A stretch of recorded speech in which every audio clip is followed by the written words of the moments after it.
Hey, what's going on, YouTube? This is Mr. M2 coming to you live.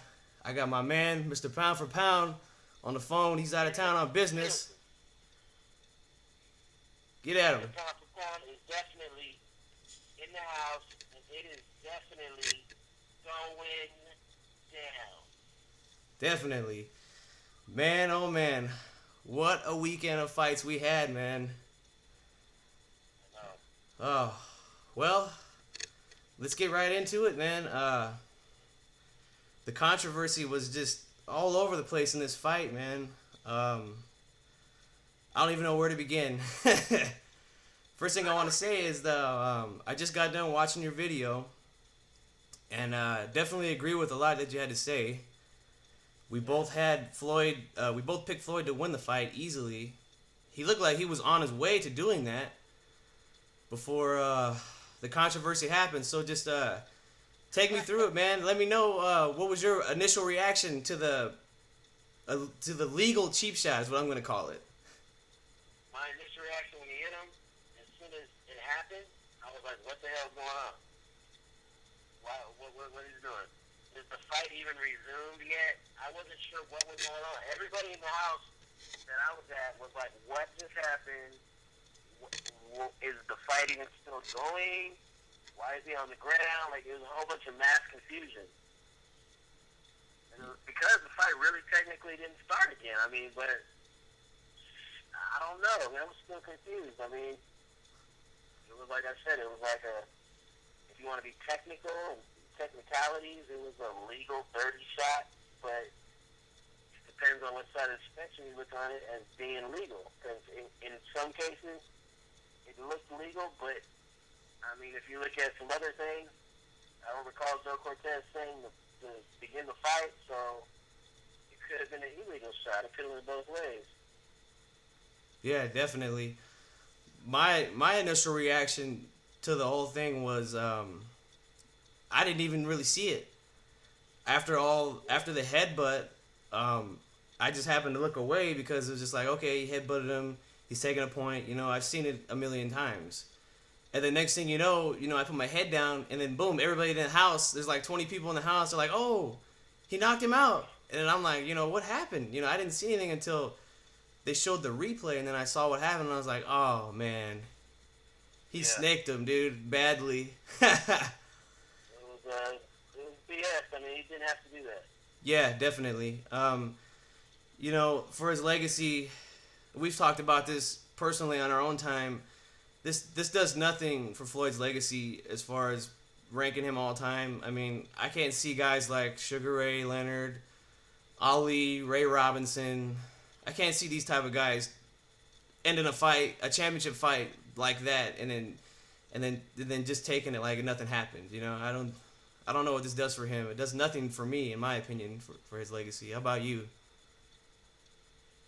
Yeah, unfortunately, this fight was going to go good towards Mayweather's legacy had he finished the fight, and it ended up being a good fight and a well-fought effort by Floyd. I mean, it was there for him to put on a beautiful performance like I thought he would, and he kind of just soured it. You know what I mean? He kind of just soured the night and made it ugly and made it distasteful. You know what I'm saying? Yeah, definitely. It should have been a classy night. It should have been a classy win for Mayweather. It should have been one of those hey I'm back type wins, or I really didn't go anywhere and I fought hard against a young champion, but it ended up being more or less like I'm struggling a little bit toward the end of the fight, but it looked close. Looked like it might have got closer, and then it looked like he just said, hey, I'm gonna take my shot right now. You know what I mean? Yeah, he definitely had some ring rust after that long layoff from the Mosley fight. I still think he was winning up to that point, probably 3 rounds out of the 4. Yeah. But to be straight down the middle, let's talk about the butt now. That was just ridiculous on Ortiz's part as well to do something like that. I mean, he legitimately had Floyd hurt from a little shot that he hit him with right before that happened. He hit him with a good shot, had him reeling, had him against the ropes, and then he probably threw about 8, 9 punches at Floyd. Didn't land all of them, but he had him against the ropes. He was doing well, and then he just decided to throw a headbutt. I mean, really don't know what he was thinking there. I mean, was that just inexperience? I mean, what do you think?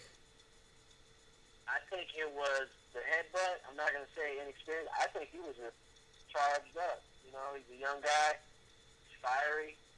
He's tough. He lived a tough life. He's not a punk. He's a fiery dude. You know what I'm saying? I don't think it was intentional. I don't think it was dirty. I just thought he was excited. And like I said, if you guys, watch my video that I posted, I mentioned that a young guy like Ortiz, that was his first time on a big pay-per-view, you know what I mean? Yeah. And, I mean, he's in front of all these fans. He's got all this pressure on his shoulders to keep his belt. It was just excitement to me. I mean, I don't think he did it on purpose because, I mean, I've seen fights where guys purposely are trying to get him in, you know? When they're purposely trying to do it, they're constantly throwing them, or they're constantly, trying to slide them in there. Yeah, definitely. Or they're known for it, like fucking, got a bad reputation, like an Evander Holyfield or, Hopkins. They got a reputation to do it. Ortiz got no reputation for that because he doesn't do it. Yeah. So I think he was just excited. He was in the moment, and it just came out on accident. You know what I mean? Yeah, I think I mean, I kind of agree with what you're saying. I think personally, Ortiz did that to try to mess with Mayweather's head. Because I do believe, like I said, I do believe that Ortiz, he clipped him, and I think he stunned him a little bit. I think he had Floyd stunned just a little bit. Not enough to knock him out, but he caught his attention, got a little excited, decided to throw a headbutt, I think it really did get to Floyd mentally, because you could tell. I mean, obviously he was pissed off about it. I mean, he took a cheap shot at the guy, and then he got pissed off at Larry Merchant, cussed him out on national TV in front of thousands of people in Las Vegas. Yeah. So I think Ortiz really accomplished what he wanted to with that headbutt. He really did make Mayweather mad, and Mayweather, clipped him 2 times without him paying attention. And that's his own fault. That's Ortiz's fault. The rule is you got to protect yourself at all times. I do agree with that. Yeah. But the fact of the matter is, after they had already hugged a couple times, Mayweather walked in, embraced him, and then stuck him 2 times, a split second after that. What were your takes on that? Do you think he set him up? Do you think he was really going in for the hug, or do you think he was just going in for the kill?